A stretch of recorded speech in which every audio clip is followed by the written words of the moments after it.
So hello everyone, samahan niyo po ako gumawa ng tutorial nitong ating gerbera. Meron tayong 8 pieces na wine red, isang white, isang red, at bale tatlong green po yan. Kulang lang yung aking nasa table. So unang-una guys ay i-fold lang natin ng ganyan. Ikakat natin sa dalawa ang 8 pirasong passy wire na yan. So hahatiin natin ang bawat isa sa gitna. Ayan, ganyan lamang po yan. At pagkatapos, ipo-fold din po natin siya sa gitna.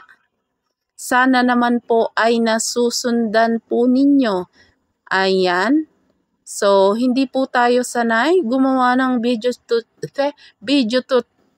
ano ba yan? Bulol na si Anteng. Video tutorial.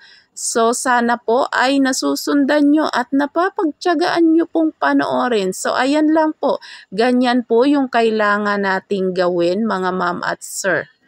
Ayan. So, ang magagamit po nating fuzzy wire dito is 8 ng white. Wine red, isang white, isang red, at bale tatlong green since naubusan po ako ng floral tape. Ano po?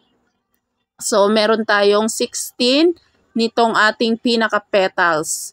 Tapos, ito naman pong kulay white ay iro-roll lang po natin sa ating tawag dito, floral wire or kaya yung barbecue stick kung wala po kayong floral wire. Ano po?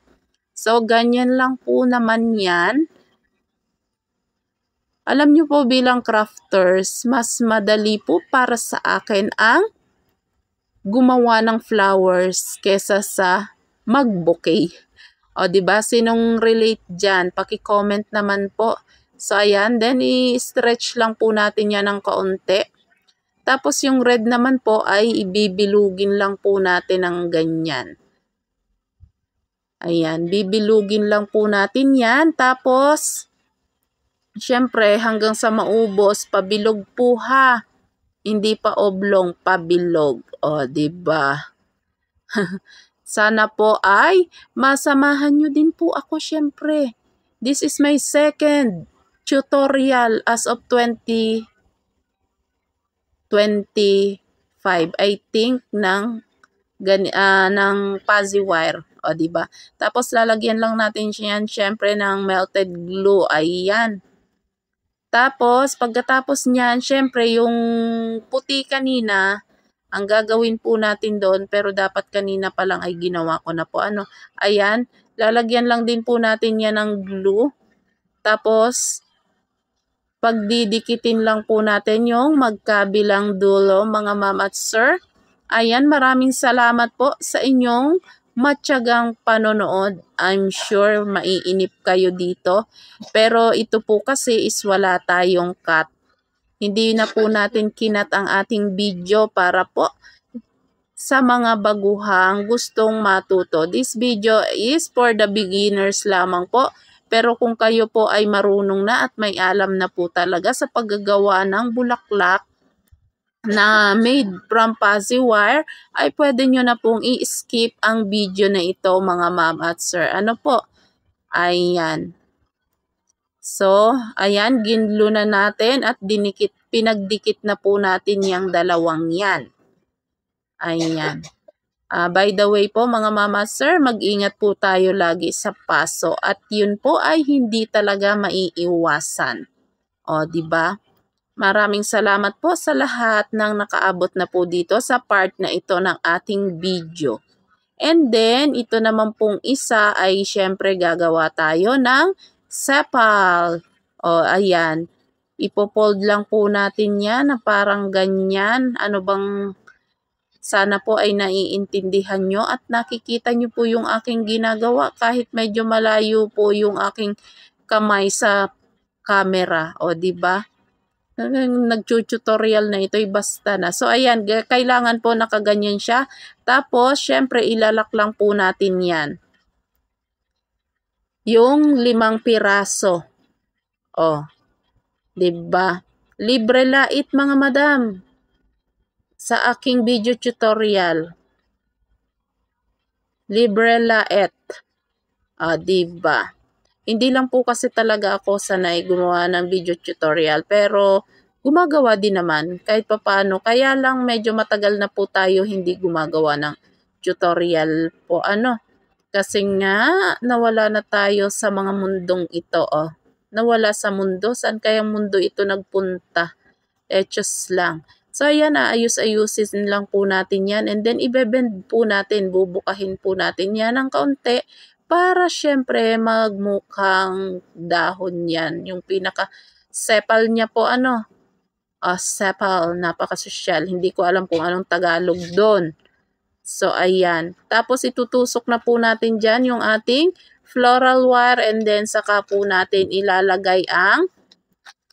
lalagyan ng melted glue again. Ilalagay po natin yan dyan. At pagkatapos, syempre, itabi muna natin at gawin na natin yung ating gerbera. So, ayan. Dahan-dahan lamang po sa glue ha. At mainit. Mainit po yan. Ayan. Syempre, ididikit lang po natin yung first layer niya is 8 pieces. And then, ang second layer niya ay 8 pieces din. So, pagka ganitong way po kasi mga ma'am at sir, asahan na po natin na may mga petals na hindi talaga pantay, o di ba? Kaya yung iba po na gumagawa nito is gumagamit po ng yung takip ng ice cream or takip ng or yung DIY nila mula sa cup noodles. Pero ako po, wala pa ako nun, kaya hindi ko pa yun magagawa. Pagka gumagamit po kasi ng ganon, is talagang pantay-pantay po yung pinaka-petals niya mga ma'am at sir. Ayan. So, ayan. Pang-anim na piraso na po yan ng petals. So, ang first layer po natin ay kailangan natin ng 8 petals. Sana nga po ay nasusundan nyo. At kung kayo po ay baguhan lamang dito sa aking account na ito, please follow nyo po ako and paki-like at share na rin po. At syempre, huwag nyo pong kalimutang mag-comment dyan. Kahit pang-bash na comment, okay lang po yan. At least nag-comment kayo. Pero syempre, mas maganda kung related dyan sa ating video ang i-comment nyo mga ma'am at sir. Para hindi tayo ma-stress, matuwa tayo. Echos! Ayan. And then, ayan, move na tayo sa ating second layer, mga madam. Ayan, pagpasensyahan nyo po ha kasi mahaba po yung ating video. Gaya po ng sinasabi ko, wala po tayong cut. Full video po ito mga ma'am at sir. Ayan, 8 pieces din po ang second layer, mga ma'am at sir ha. 8 pieces din. Ayan. Isa-isa lang po natin yan ilagay dyan. Ayan. Matagal-tagal na din po akong crafters, pero pagdating po dito sa Pazzi wire na to is, noong December lang po ako nag-start mga ma'am at sir ng pagpa-Pazzi wire. Dahil dati po kasi medyo pricey po talaga yung Pazzi wire. So, nitong bandang kaya-kaya na po nating bumili at may budget na po tayo ng pambili ay ayan, gora na po tayo. Pero matagal-tagal na din po tayong nagka-craft ng iba't ibang klase ng flowers. Ayan. So, ayan. Dito po sa part na to, dapat po i-arrange po muna natin yung ating flower bago po natin idikit yung ating sepal. Pero dito sa video na to ay naiuna ko pong idikit yung sepal. Excited yarn. Ayan. Pero carry lang naman po kasi maayos pa rin naman po natin. Pero kasi mas mapapadali tayo kung i-arrange po muna natin yung flower bago po natin idikit yung sepal po. Ayan. Ganyan lang naman po yan pagdidikit niyan. Syempre, madali lang. So, this one naman is para sa dahon. Pwede po kayo maglagay ng 2 dahon. Ako po kasi ay isa lang po yung aking inilalagay na dahon. Isa lang. Pero may time naman po na dalawa po yung dahon na nilalagay ko. And then, dati po, yung kauna-unahan ko po talagang gumagawa is pagka naglalagay ako ng dahon, dalawang fuzzy wire po sa isang dahon. And then, tig-dalawa po yan ha. Pero ngayon, syempre, nagtitipid tayo. Kasi ang target naman po natin ay yung mga budget buyers lamang. Okay po. So, ayan. Gaya nga po ng sinabi ko kanina, naubusan na po ako ng floral tape. Wala po akong floral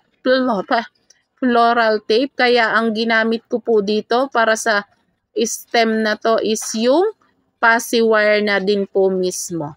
So, ayan. Ganyan lang po yan. Iikot lang po natin yan kung paano natin ikutin yung ating floral tape. Pero this time po ay gagamit po tayo ng melted glue para pang-lock din po dyan sa pinakadulo niyan para hindi po yan kumawala. Kasi minsan po kasi lumuluwag po yan. So, ayan. Malapit na po tayong matapos mga ma'am at sir. And then, dahil nailagay na po natin yan, aayusin na po natin yung pinaka-flower na hindi po nga natin naayos kanina. O, diba? Tapos, hihimas-himasin lang natin yung dahon na yan para mag-bend ng kaunti.